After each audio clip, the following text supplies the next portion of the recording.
con la grabación para decirles una cosa. Bueno, las guías de la próxima semana ya están en la plataforma, ya pueden encontrarlas ahí. ¿Por qué se los digo? Como el lunes es un lunes festivo técnicamente, no se me fue.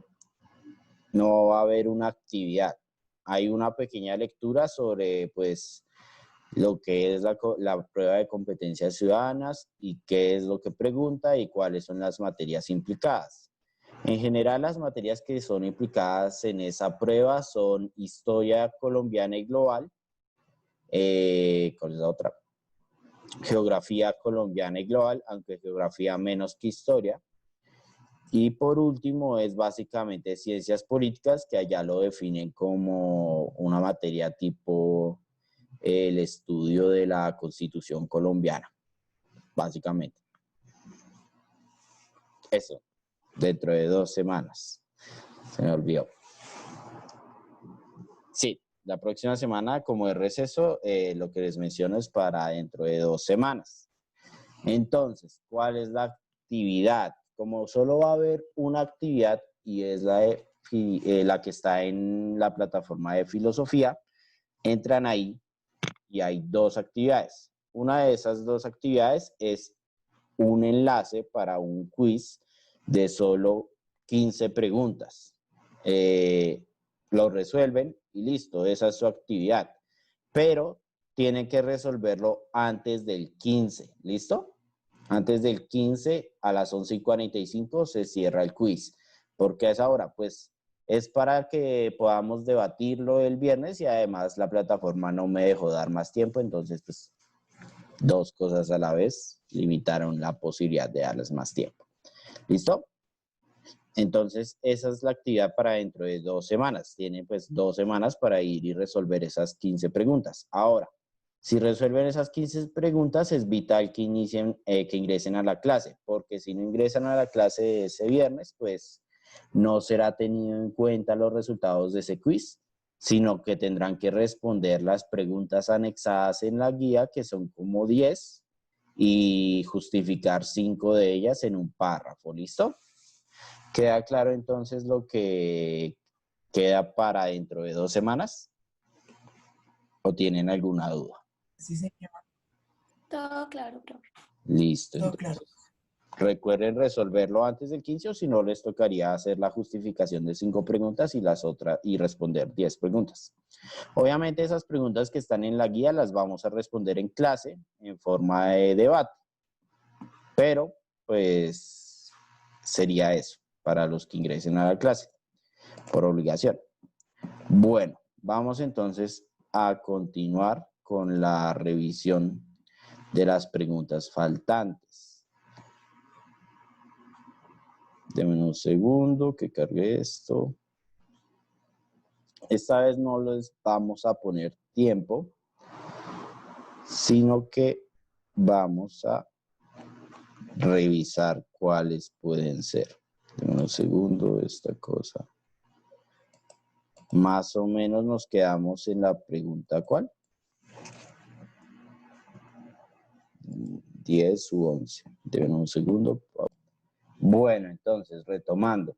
La pregunta número 10 del quiz que tenían aquí era: ¿la Constitución de Política de Colombia se puede modificar mediante A, una consulta popular, B, un plebiscito, C, un referendo o D, un cabildo abierto? ¿Cuál creen que es? La C. La C, un referendo. Plebiscito. B, un plebiscito. Van esas 2. Un segundo. Para la C y la B. ¿Será que son esas? Era la C, un referendo. Recuerden que aquí no está el nombre completo. El referendo lleva nombre completo, referendo constitucional. Ahora, ¿por qué es el único que puede modificar la Constitución? Una consulta popular, ¿en qué consiste? ¿Quién sabe?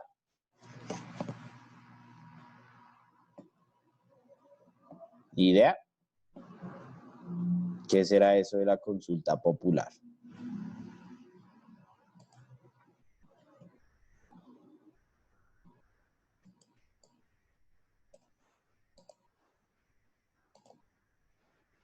Dame un segundo, miro el chat. Sí, más o menos es eso, Daniel, es más o menos eso. Es una consulta popular es casi como pedir o solicitar la opinión de otras personas. ¿Por qué? La consulta popular se hace más cuando básicamente se está proponiendo algo y se quiere revisar a la opinión del pueblo. En caso de la consulta popular, sí se puede instaurar una nueva ley, pero es una nueva ley que tiene que ir en conformidad con lo que está establecido en la Constitución. No la transformaría, sino que tiene que renovarse. No la modifica, mejor dicho. No se puede modificar una Constitución con una consulta popular. El plebiscito. Hace poco tuvimos un plebiscito, ¿verdad?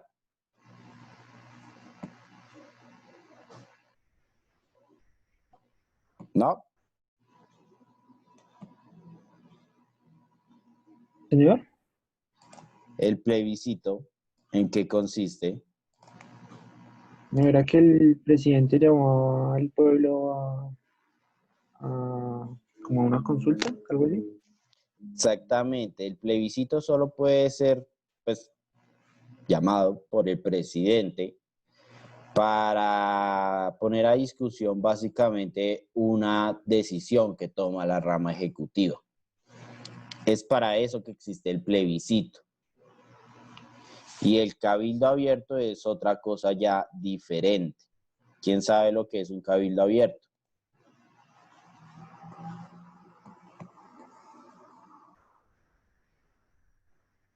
¿No? ¿Ni idea? No, señor. No, señor. Bueno, un cabildo abierto es una forma de organización ya más local, podemos decirlo. Es, por ejemplo, cuando varias personas de una comunidad se reúnen para poner a discusión problemáticas que afectan a esa comunidad, por lo cual, pues no puede afectar a la Constitución. Afecta a las dinámicas de un barrio, de una localidad, pero no va más allá de eso. El cabildo abierto se encuentra limitado mucho por la, ¿cómo decirlo? Por lo local. ¿Listo? Hay que quitarle acá. Bueno, la siguiente pregunta es, un presidente de Colombia está finalizando su periodo presidencial y debido a la alta popularidad de la que goza, decide proponer la inclusión de la reelección presidencial indefinida dentro de la Constitución. Para tal fin, quiere convocar un referendo. ¿El presidente puede hacer esto? Sí, porque los referendos permiten reformar la Constitución, reformar, no modificar. B, no, porque la Constitución no puede reformarla al Ejecutivo solo a través de una asamblea constituyente. C, sí, porque el presidente puede modificar la Constitución por su cuenta sin acudir al Poder Legislativo. O D, no, porque los referendos no permiten reformar la Constitución. ¿Cuál sería la respuesta correcta?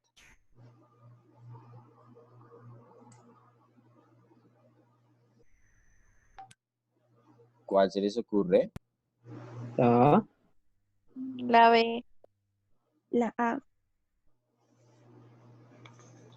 La A. La A. ¿Por qué será la A? Porque alcanzaron a ver antes de que lo que era la respuesta y ahí decía que era la A.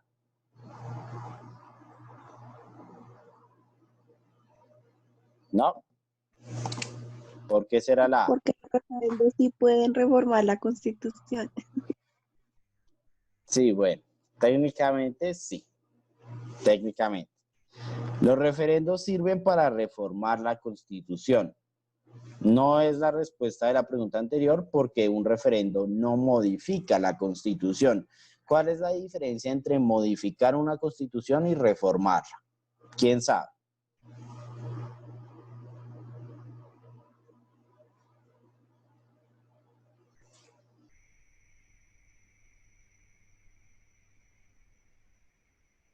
¿Ni idea? Modificar Modificarnos. como, o sea, en la misma constitución de ahora, pero una parte. Y reformar ya sería hacer una nueva constitución. Bueno, es exactamente eso, pero al revés. Es exactamente eso lo que define a cada una, pero justo es al revés. La reforma cambia una parte y la modificación altera por completo la Constitución. Lo mismo, pero al revés. Sí, bueno. La modificación de una Constitución consiste más que todo en renovarla por completo. Se hace cuando una Constitución, por ejemplo, ya ha pasado mucho tiempo, como ocurrió con la de 1886, que fue la Constitución que más tiempo duró. Más o menos, ¿cuánto tiempo duró la de 1886?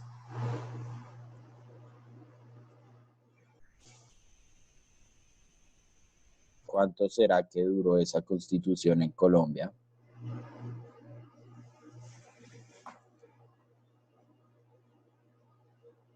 ¿No? ¿Ni idea? Pues no hubo una como en el 91, otra constitución. Exactamente, la Constitución actual es del 91. Entonces, ¿cuántos años hay de 1886 a 1991? Más o menos, no la cantidad exacta de años. ¿5? De 1886 a 1991. Más de un Pues, siglo. Exactamente. La Constitución pasada, o mejor dicho, la penúltima Constitución, antes de la actual, duró más de un siglo en Colombia. Porque era obvio que debía modificarse, porque hace solo más de un siglo ni siquiera había autos, televisores, condiciones que hoy en día consideramos como normales, pues no estaban contempladas en la Constitución. Además de otras cosas más importantes, como por ejemplo el reconocimiento de las mujeres, de las poblaciones afro, de las poblaciones indígenas, como personas de derecho. Porque en la de 1886, por ejemplo, no había ni una sola mención a la población afro o indígena. Y pues la mujer tenía pocos derechos establecidos en esa Constitución. Entonces ya era hora de que la cambiaran. Pero bueno, se demoraron más de un siglo solo para cambiar una Constitución. Entonces, pues vaya a saber cuándo van a cambiar esta. Pero bueno, con respecto a la pregunta, hay que recordar que el referendo, pues la reforma, y ya. La reforma es básicamente construir sobre lo construido. No altera la Constitución, solo, por ejemplo, si surge una nueva problemática que no vaya en contra de lo que dice la Constitución, es como agregar, es como ponerle un anexo a la Constitución y listo. ¿Listo? Bueno, la 12ª pregunta. El alcalde de un municipio, su abogado asesor y el que es considerado el mayor contratista de la región, compraron por 244.199.881 metros cuadrados de tierra en 2 veredas de ese municipio, gracias a unos 4.600 millones de recursos nacionales y municipales, que el mandatario destinó a rieles, pavimentos e iluminación de vías. El precio de ese pedazo de tierra comprado puede superar hoy los 12.000 millones.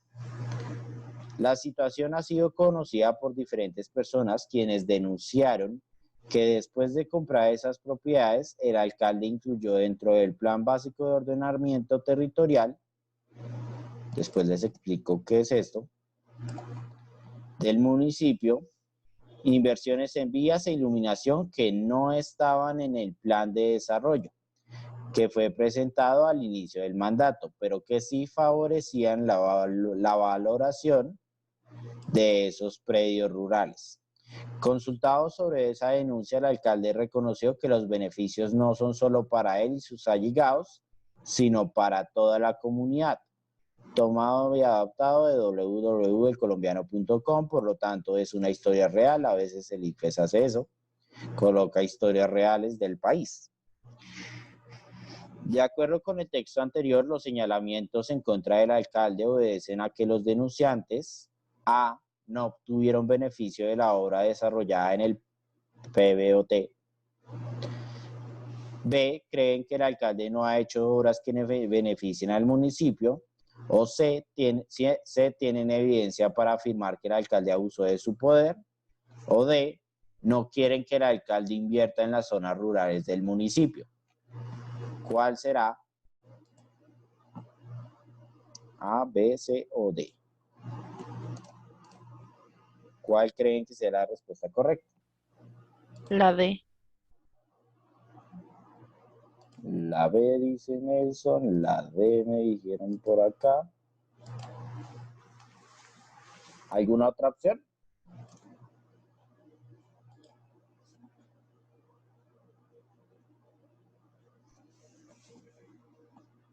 No, ni idea.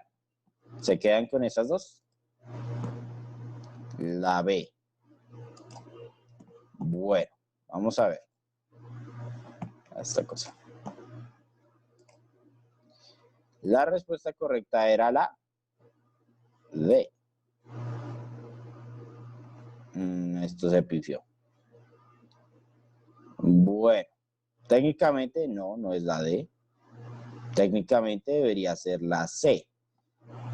No sé, a veces el programa me hace estas cosas, no sé por qué me cambia las preguntas. ¿O será que yo las pongo mal? Ya no sé. Bueno, ¿por qué sería la C y no la B o la D?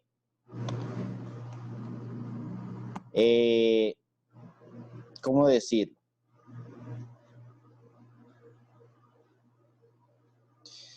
En ningún momento pues están diciendo que no se hayan hecho obras que beneficien a la comunidad. Por lo tanto, no podría ser la B. Que las personas no obtuvieron beneficios, pues eso no tiene nada que ver. Y la D, de que no quieren que el alcalde invierta en zonas rurales del municipio. Técnicamente en ningún lugar mencionan eso. Técnicamente. La única que sí puede ser es que tienen evidencias para afirmar que el alcalde abusó de su poder. ¿Cuáles son esas evidencias? Primera de ellas, compran 2 veredas del municipio gracias a 4.700 millones de recursos del municipio. Le colocan rieles, pavimentos e iluminación que valorizan ese predio.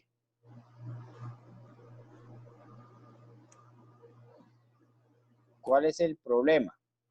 El problema está que las obras, o mejor dicho, los pagos hechos sobre esa tierra no estaban contemplados en el Plan Básico de Ordenamiento Territorial, o PBOT. ¿Qué será el PBOT? ¿Qué se les ocurre que pueda hacer? El plan de desarrollo. Plan básico de ordenamiento territorial.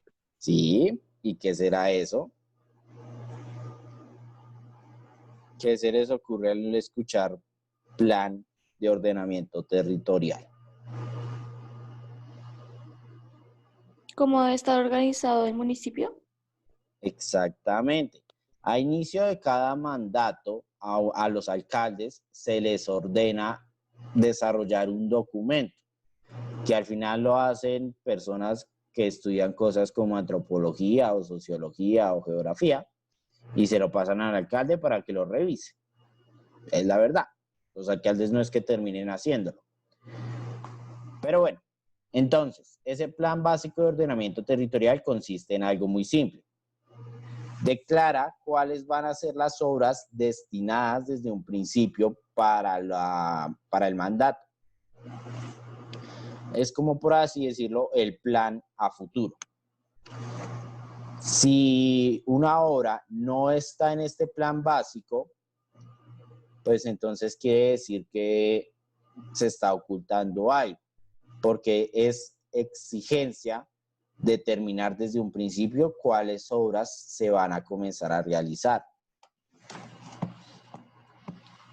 Usualmente esto es más que todo para pueblos que grandes ciudades. Obviamente las grandes ciudades también tienen un plan de ordenamiento territorial.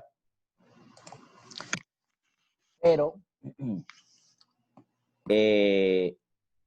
al no estar contemplado en el plan básico de ordenamiento, técnicamente una obra no debería hacerse. Pero en este caso nos dicen que se invirtió en obras para ese sector, que supuestamente está a manos del alcalde. Entonces, la pregunta sería, ¿un alcalde puede desviar los recursos económicos para comprarse cosas? No. No, señor. No, los alcaldes no pueden realizar ese tipo de actos. Pero el culmine está acá, en esta parte. El alcalde reconoció que los beneficios no son solo para él y sus allegados, sino para toda la comunidad. ¿Qué quiere decir esto? ¿Qué está implícito acá con lo que dice el alcalde? Que lo hizo primero por él. Exactamente, que este movimiento le otorga beneficios al alcalde. Se supone que un alcalde nunca debería estar recibiendo tales beneficios, sino que pues los beneficios deben ser para la comunidad. Aquí el alcalde ya reconoció que por lo tanto está obteniendo algún tipo de ventaja de la construcción en ese terreno. Ya por eso puede ser clasificado como corrupción, porque uno no puede comprar cosas con los recursos públicos. Quitar las respuestas, a ver, María.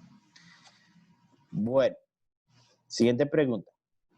En el contexto de la crisis económica experimentada por el país a finales de la década de los años 1990, el gobierno colombiano estableció una serie de acuerdos con el Fondo Monetario Internacional que contemplaban la ejecución de medidas tales como reforma estructural del sector público, fortalecimiento del sector financiero, reducción del gasto del gobierno central, reforma pensional, protección al libre comercio, extensión del impuesto al valor agregado o IVA, participación del sector privado en servicios de infraestructura, flexibilización laboral, mayores condiciones legales para la inversión extranjera en explotación petrolera y minera y privatización de bancos estatales y empresas públicas del sector energético y de telecomunicaciones.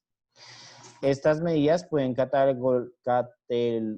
catalogarse como neoliberales en tanto que implican un manejo arbitrario de la dinámica económica del país por el gobierno nacional, plantean una mayor presencia del Estado en el sector productivo como agente administrador, implican la injerencia de instituciones financieras extranjeras en la política económica interna, buscan reducir el tamaño del Estado y su participación en la regulación de actividades económicas. ¿Cómo podían responder esta pregunta? Con una sola palabra, si saben lo que significa. ¿Qué es el neoliberalismo? Que el comercio se regula por sí solo. Exactamente. La intervención del Estado. Entonces, teniendo en cuenta eso, ¿cuál sería la respuesta correcta de acá? La D. Exactamente, la respuesta correcta es la D. Eso es lo que pasa a veces con las preguntas de competencias ciudadanas. Si saben los conceptos, pues se darán cuenta que todo esto es, como decía Marx, plusvalía, cosas agregadas nomás. Porque si lo ven, conociendo el concepto del neoliberal, ya pueden descartar varias de estas opciones. Mayor presencia del Estado, ¿eso es un modelo neoliberal o qué modelo es?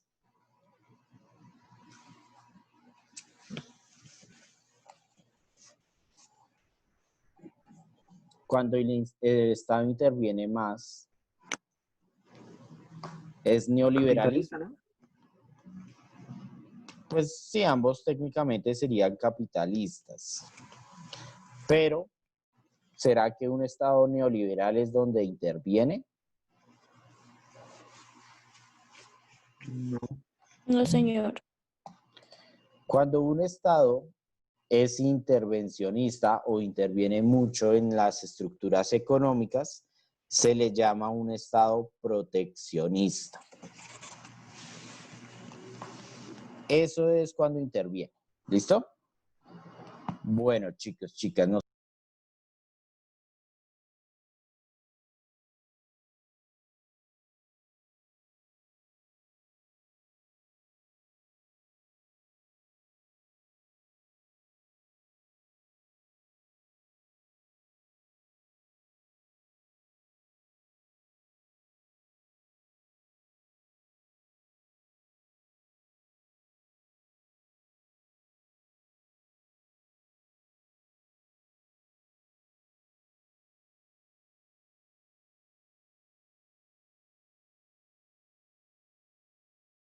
Ese es el modelo neoliberal. Un modelo donde el Estado interviene y controla todos los aspectos económicos es llamado, ¿cómo les dije que se llamaba? Proteccionista. Exactamente. Un modelo donde el Estado interviene en mayor medida es un modelo proteccionista. Pero bueno, eso es lo que ocurre con la prueba de competencias ciudadanas. Básicamente, pues, a veces tenemos este tipo de preguntas que se resuelven con un solo concepto, pero como ya no busca medir tanto qué tan claros tienen ustedes los conceptos, pues les dan contexto para que puedan responderla, sepan o no sepan lo que significa neoliberal. ¿Listo?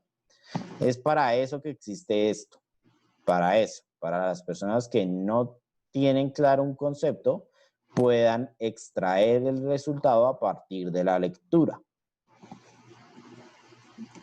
Claro está que hay otras donde o sabe el concepto o sabe el concepto, pero bueno, así es como funciona este examen. Lo importante es, más que todo, la lectura.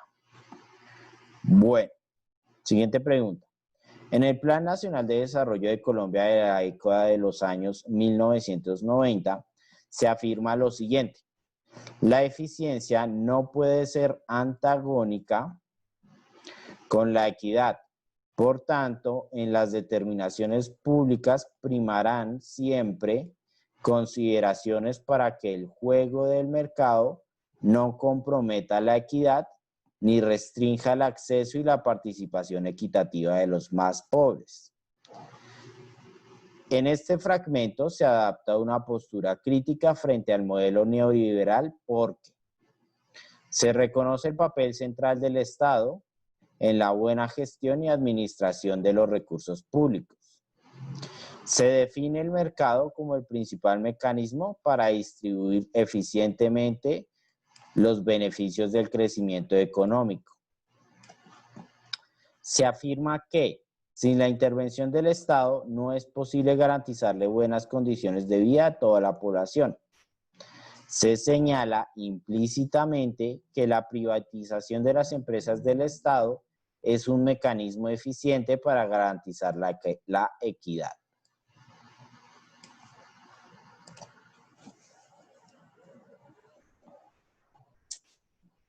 ¿Cuál sería la respuesta correcta?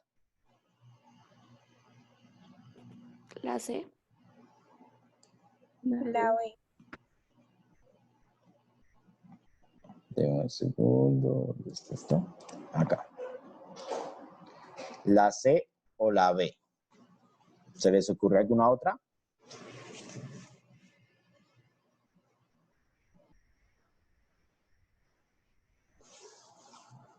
¿No? ¿Se quedan con esas? Sí, señor. Bueno. La respuesta correcta era la C. ¿Listo? ¿Por qué? ¿Cómo pueden descartar? Y como les dije la anterior vez, para la competencia de sociales y ciudadanas, lo mejor antes de pensar en cuál es la respuesta correcta es pensar cuáles no son, por facilitar la cuestión. Por ejemplo, se señala implícitamente que la privatización de las empresas del Estado es un mecanismo eficiente para garantizar la equidad. ¿Por qué no es esa?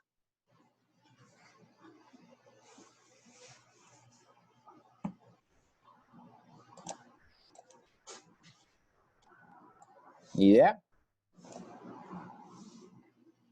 Señor, ¿Por qué no es la de?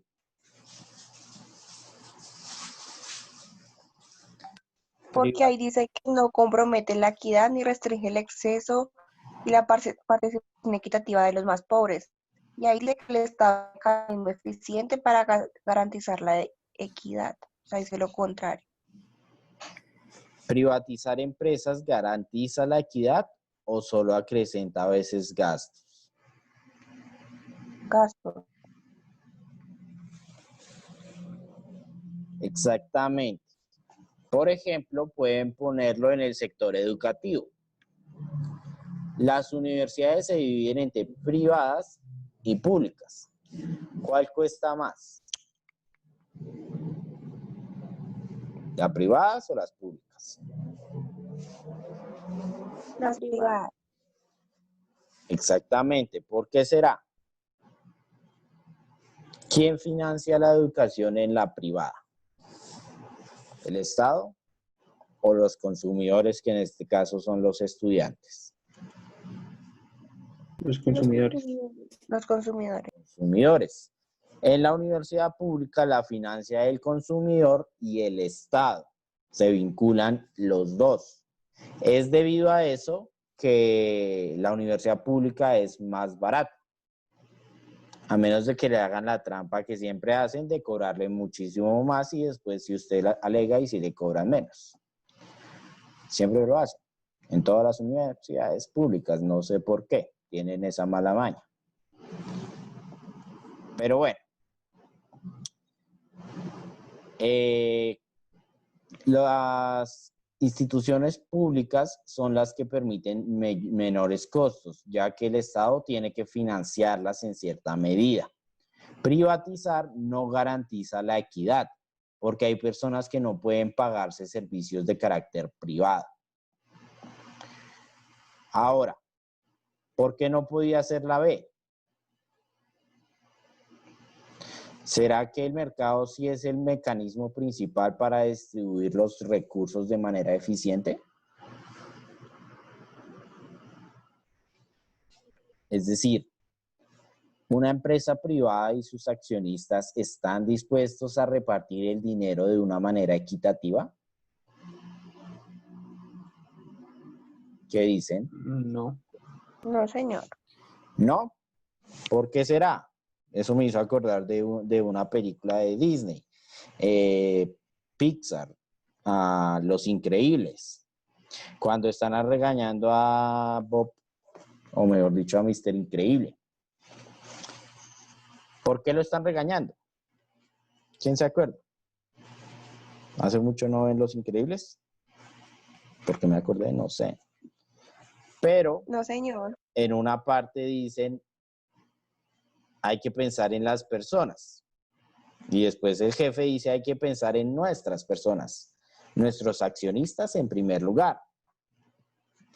Como verán, muchas empresas piensan primero en las personas, en las partes altas de la empresa, por lo cual el mercado nunca va a ser eficiente para distribuir los recursos o las ganancias de la economía.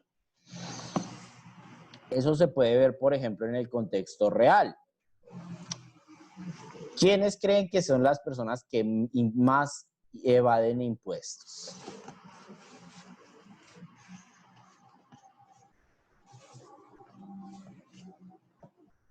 ¿Quiénes evadirán impuestos en mayor medida? ¿Los empresarios? las personas con mayores recursos económicos. Las personas con recursos económicos medios, de hecho, pagan sus impuestos. Y pues que alguno que otro evade impuestos implica poquito para el Estado. Obviamente cuando son muchos sí es grave, pero cuando son pocos, pues no es muy problemático. La diferencia recae en cuanto las ganancias que obtiene un empresario o alguien alguien famoso. Por ejemplo, ahí estuvo varios famosos implicados con evasión de impuestos y a diferencia de una persona común y corriente que serían millones, para estas personas famosas se convierten en miles de millones dependiendo de cuánto tiempo hayan estado evadiendo el pago de impuestos. Es por eso que es más preocupante y al final son los que son menos, pero son los que más evaden impuestos porque tienen que pagar más por ley. Entre más plata tiene uno, se supone que debería pagar más impuestos. Se supone. Pero pues las cosas nunca ocurren como deberían pasar. Bueno, siguiente pregunta. Esta cosa. Dice, lea detenidamente la siguiente definición de proteccionismo económico.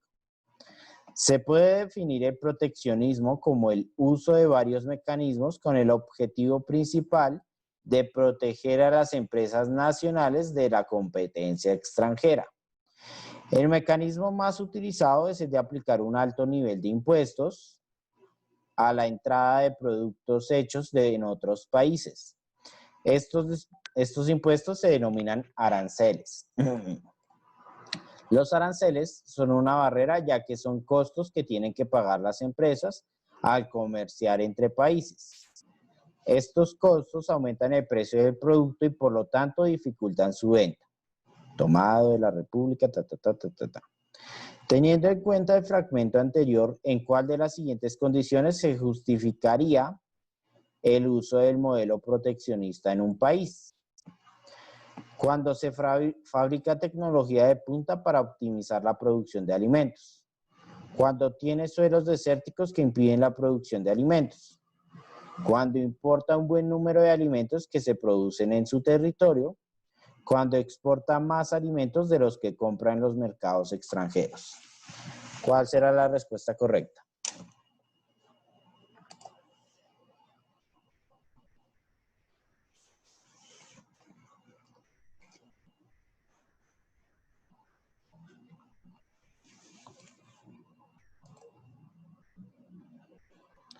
Bueno, por acá Nelson dice que la A. ¿Cuál más? ¿O se quedan todos con la A? La C. ¿La C?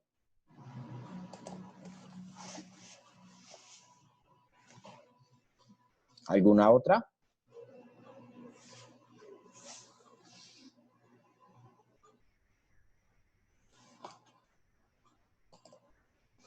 ¿No? ¿Esas dos? Wendy dice que la C. Bueno, entonces la respuesta correcta es la C.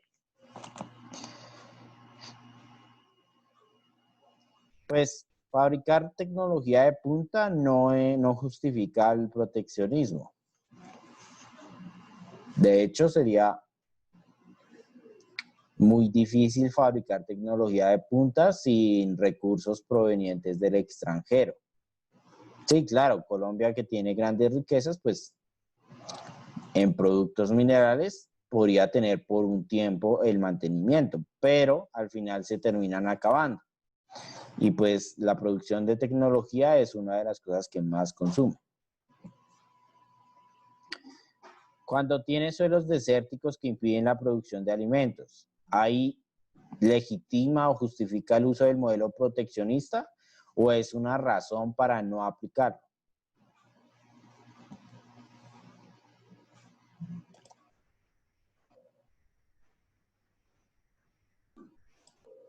¿Qué me dicen? ¿Tener suelos desérticos justifica evitar que ingresen, por ejemplo, alimentos extranjeros? ¿O es lo contrario? Lo contrario. Es porque si no tienen y no producen. Exactamente. Si no tiene, pues debería debería importar. La otra es cuando exporta más alimentos de lo que compra en el mercado extranjero. ¿Alguien sabe la diferencia entre importar y exportar?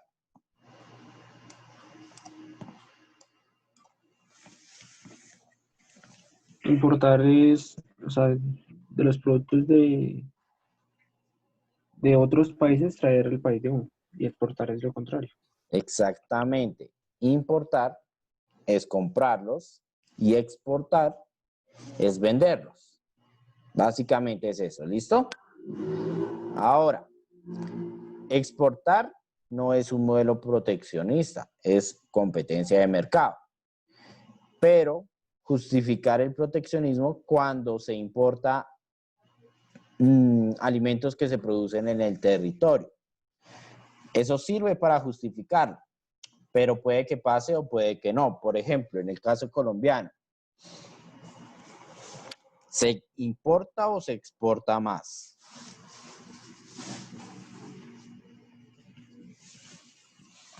Se importa, ¿no? Más. Exactamente, se importa. Aquí tenemos varios productos que son producidos acá, pero que terminamos importándolos. Por ejemplo, el arroz. El arroz a veces viene de China. O el ajo. El ajo también venía con un tiempo de China. ¿Por qué? ¿Saben lo que es un TLC? Un tratado de libre comercio. Exactamente. TLC es Tratado de Libre Comercio. ¿Qué es un tratado de libre comercio? Ay, no. Es como que dos países pueden intercambiar como sus productos sin aranceles, ¿no? O sea, sin impuestos.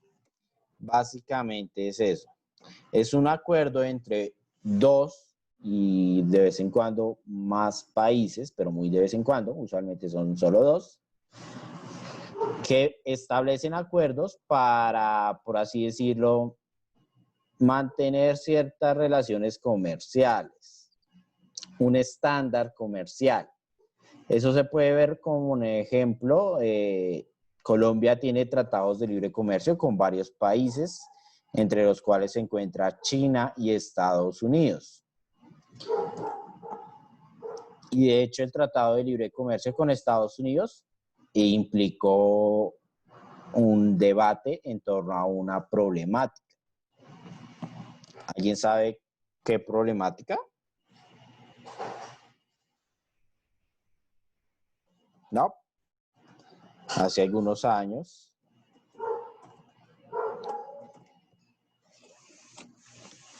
la problemática giraba en torno a las semillas modificadas de Estados Unidos. ¿Qué ocurrió? En el Tratado de Libre Comercio que firmó Colombia estaba mencionado que a partir de ese momento era obligación de toda la población colombiana comprar esas semillas modificadas que no producen crías. Es decir, que las semillas que generan esas plantas son estériles. Lo que generaba, ¿qué cosa? Si un campesino al sembrar recibe semillas estériles, ¿qué le toca hacer?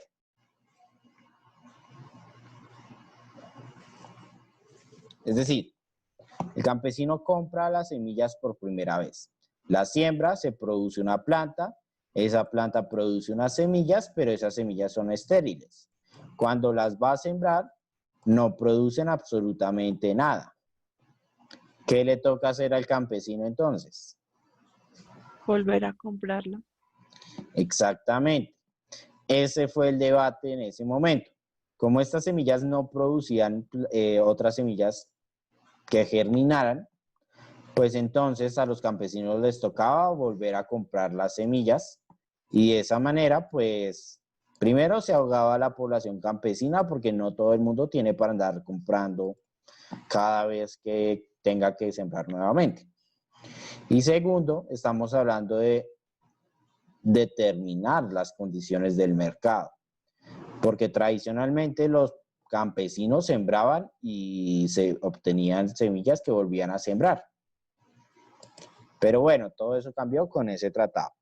Bueno, ya se me está cansando la garganta, entonces si alguien puede leer acá las preguntas, se lo agradezco.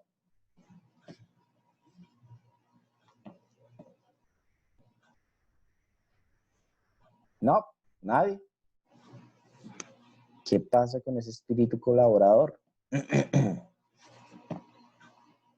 La 16, ¿sí? Sí.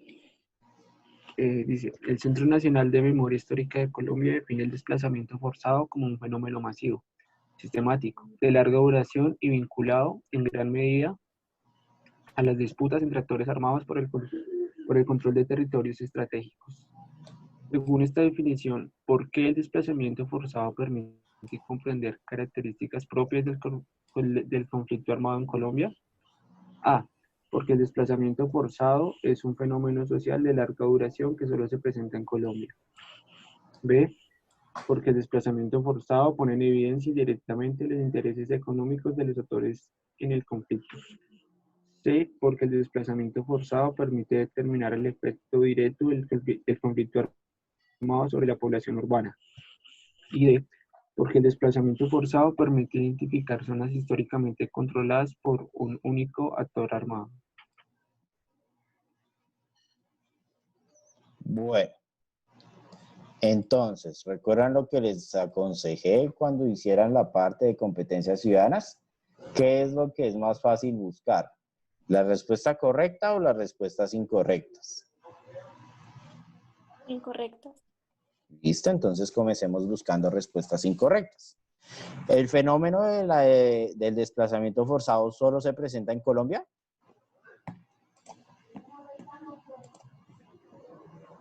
No, señor. No. No, exactamente. Bueno, Nelson dice que es la B, voy a ponerlo acá. Ahora, ¿el desplazamiento forzado pone en evidencia los intereses económicos de los actores en conflicto?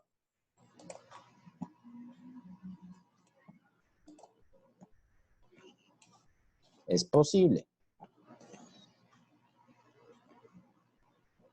El desplazamiento forzado permite determinar el efecto directo del conflicto armado sobre la población urbana. ¿Quién sufre más el desplazamiento forzado? ¿La gente de la ciudad o la del campo?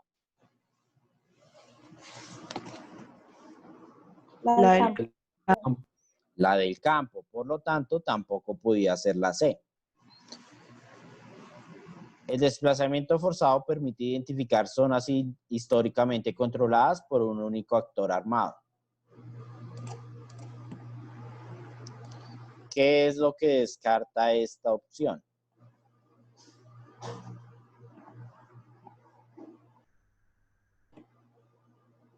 ¿Las zonas históricas? No, es lo que viene después. Controladas por un único actor armado. ¿En Colombia ha habido un único actor armado? ¿Solo el ejército, solo la guerrilla? No, señor. Más de uno.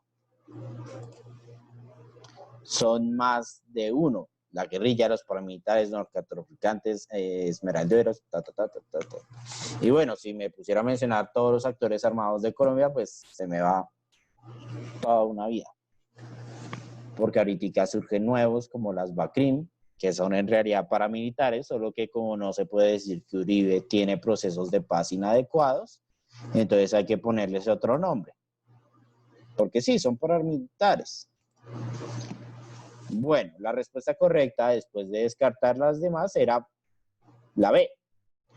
¿En dónde dice esto? ¿Dónde pone en evidencia los intereses económicos de los actores en conflicto? Lo dice acá, en la última parte del primer párrafo. Disputas entre actores armados por el control de territorios estratégicos. ¿Para qué lo quiere el gobierno de esos territorios?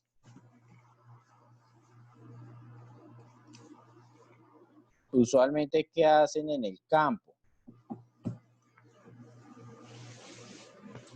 ¿Qué Cultivar.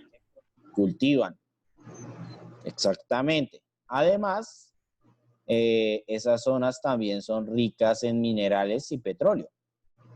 Ese es el interés económico del Estado por liberar las zonas controladas por las FARC o los grupos guerrilleros, entre otros. Allá hay muchos recursos que no se han podido explotar por muchos años. Es para eso que se quiere liberar esas tierras. Y obviamente, ¿para qué utilizan las tierras los guerrilleros o paramilitares? ¿Cuál es la actividad para que utilizaban la tierra? ¿Qué sembraban?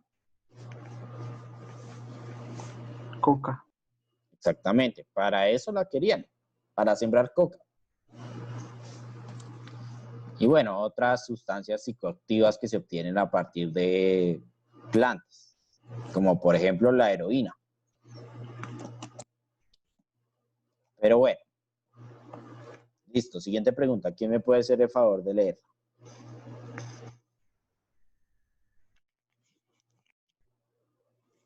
Yo.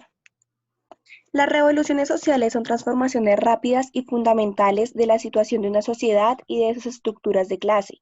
Se acompañan de las revueltas y se basan en dos coincidencias: cambio estructural por levantamiento de clases y posibilidad de transformación política y social. Entre las revoluciones más sobresalientes están la Revolución Mexicana, la Revolución Cubana, la Revolución Nicaragüense, Sandinista y la Revolución Rusa. El orden cronológico más antiguo al más reciente de las revoluciones anunciadas es: A. Revolución Nicaragüense, Revolución Rusa, Revolución Mexicana, Revolución Cubana. B. Revolución Mexicana, Revolución Rusa, Revolución Cubana, Revolución Nicaragüense. C. Revolución Rusa, Revolución Cubana, Revolución Mexicana, Revolución Nicaragüense. O de Revolución Cubana, Revolución Rusa, Revolución Mexicana o Revolución Nicaragüense. Bueno, esas son esas preguntas de tipo sabe o no sabe. Porque aquí sí no les da ninguna pista y todo el texto de más es solo información inútil para responder la pregunta, como verán. Porque les están diciendo lo que es una revolución. Pero pues eso no les da ninguna pista sobre cuál pasó primero, ¿verdad? ¿O encontraron alguna pista? Bueno, Wendy dice que la B.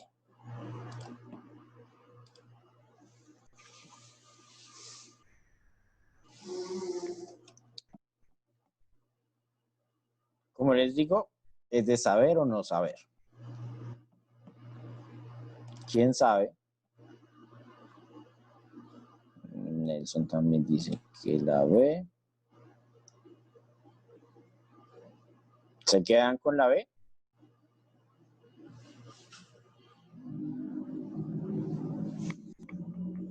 Sí, señor. Listo. Bueno, entonces les hago otra pregunta. ¿Todas estas revoluciones en qué siglo ocurrieron?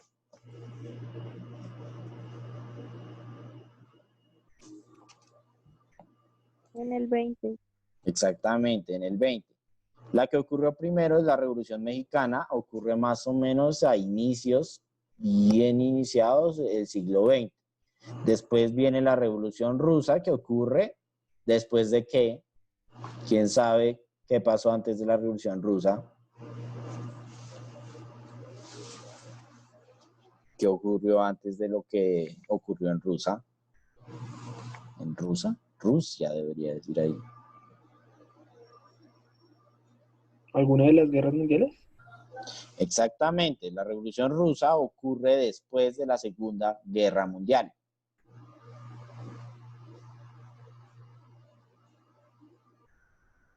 Bueno, sí.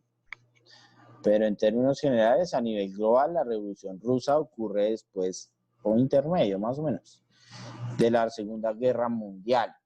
Es decir, no ocurre sino hasta la segunda mitad de, finalizando la primera mitad del siglo XX.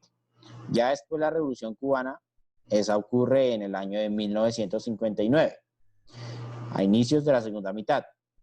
Y la Revolución Nicaragüense, o ¿cómo es que se llama? ¿O sandinista? Sí, sandinista.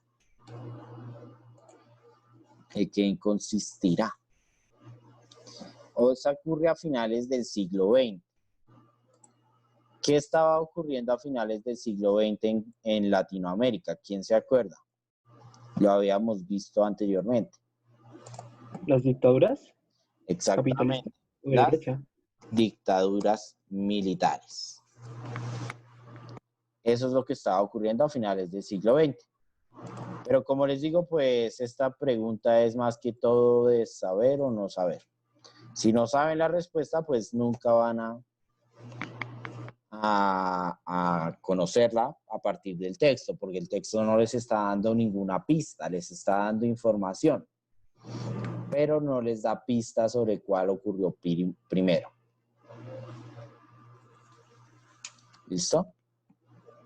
Bueno.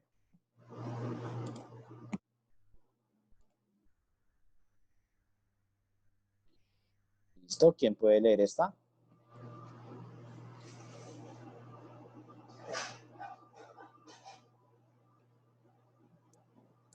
Lea la siguiente lista de problemas. 1. Escasez de recursos naturales no renovables. 2. Pertenencia a partidos políticos contrarios. 3.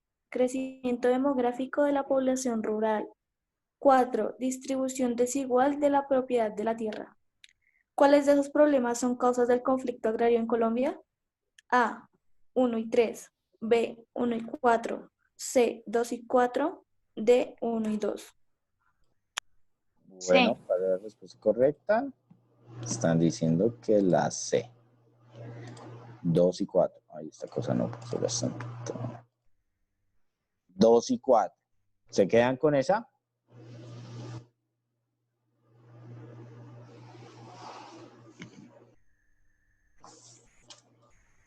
Sí.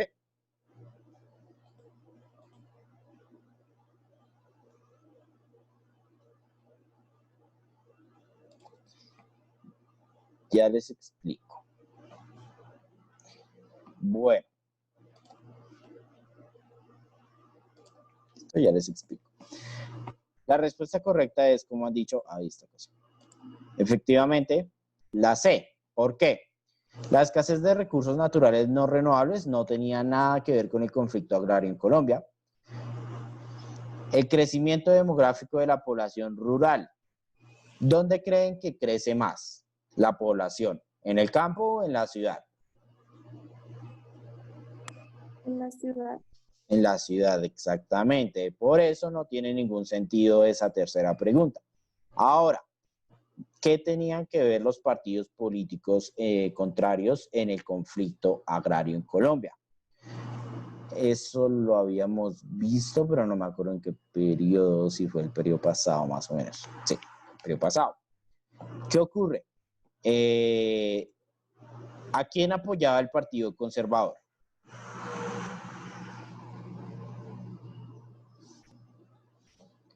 ¿A la alta clase? Exactamente, a la clase de élite, a la alta sociedad. Dos grupos se enfrentaron por la pertenencia de las tierras. Los terratenientes y los...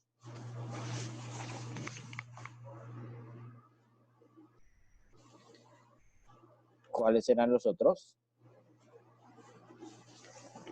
Los terratenientes y ¿quién más?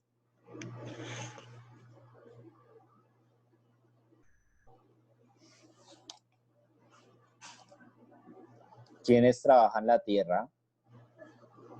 ¿Los campesinos? Exactamente, el conflicto agrario fue entre terratenientes y campesinos. ¿Los terratenientes de qué partido eran? ¿O de qué partido serían, considerando lo anteriormente dicho? Conservador. Conservador.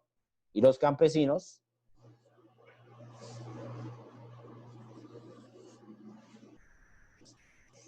¿Cuál es el otro partido? ¿Cómo dicen? Está el Partido Conservador y el Liberales. Partido Liberal. Los campesinos eran liberales. Como el gobierno de ese momento era conservador, lo que hizo fue aprobar una ley para que los terratenientes tomaran posesiones de tierras en las que nunca habían estado, pero que tenían los títulos. Es por eso que el conflicto agrario en Colombia tiene como una de sus causas este conflicto entre los dos partidos tradicionales, porque los conservadores en ese momento apoyaron a los terratenientes y esto generó que los campesinos pues se alzaran armas para defender las tierras que consideraban como de su propiedad. Bueno, listo, chicos, chicas, vamos a dejar este quiz hasta acá.